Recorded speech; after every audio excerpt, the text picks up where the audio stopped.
Complex system for crushing, dewatering, handling and loading of coke may be conventionally split into two process parts.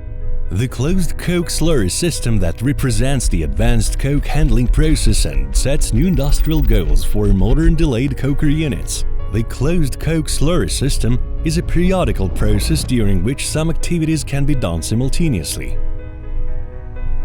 When the coking cycle and water cutting process are finished, big pieces of coke along with water fall into the transition piece located under the unheading device. Here the complex system begins.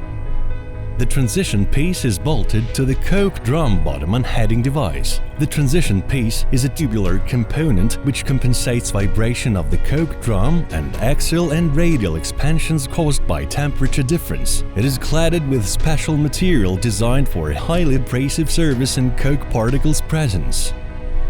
Double roll crusher is able to operate with any type of coke, from premium calcinate grade to shot coke.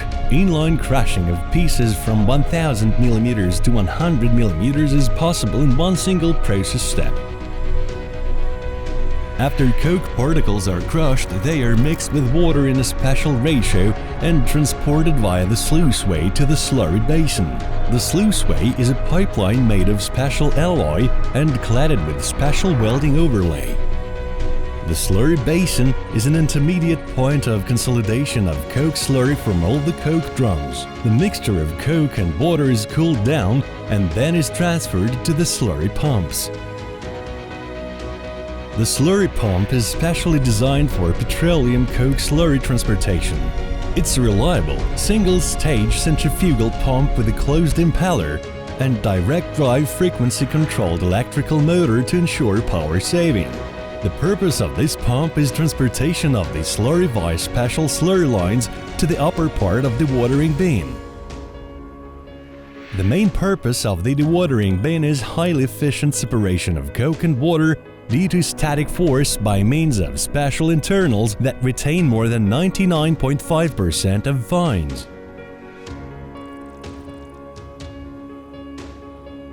After the dewatering process, the water is discharged to the drain water pit, and after that, by means of drain water pump, the water is pumped to the water settling tank for final settling of coke fines. Then the water goes to the clean water tank that ensures the final cleaning of the water and provides process water for further process steps in closed system.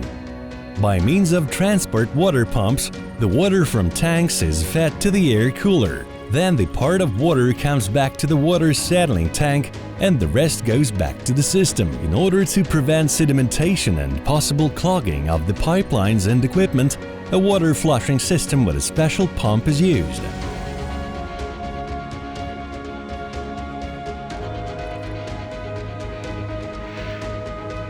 Flushing water containing fines is collected in the dirty water pit. Then it is rerouted to the slurry basin and returns to the operating process.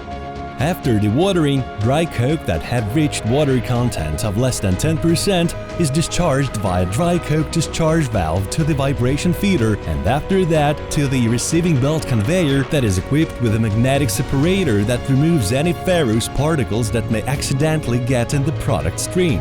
It is also equipped with a sampler for taking coke sample for analysis and its profiling.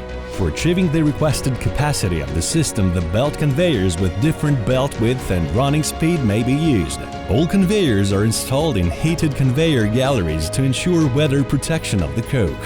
From the receiving conveyor, the coke is discharged into storage silos that can be made of steel or concrete. Coke discharge to silos is ensured by the V-shaped plows located over each silo. When plows are lowered to belt, they divert the coke from the belt to the selected silo for further storage. The product is discharged from the silos to the conveyor by means of the automatic gate valve located at the bottom of the silo, and then it goes to the coke loading station. To change the direction of the conveying line, transfer towers are used where the coke is transferred from one conveyor to another. The transfer towers may be equipped with dust suppression system. Both sections of the loading station may be filled with coke while the wagon loading process is ongoing. Therefore, both sections can be used simultaneously with the aid of an automated and synchronized control system of the loading and unloading operation. Wagon loading may be done in static or dynamic mode by means of telescopic chutes that ensure a uniform distribution of the coke in wagon and almost eliminate coke dust emission during loading process. Each telescopic chute is equipped with a liquid spraying system for both dust suppression with water during warm season and avoiding the product freezing to the walls of wagons with gas oil during cold season.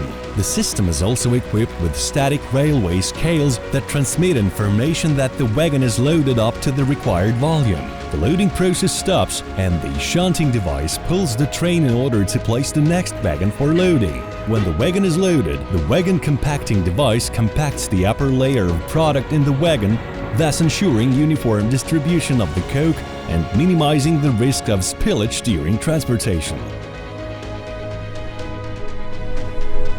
The wagon shunting device is synchronized with the train loading station for a completely automated and synchronized loading process.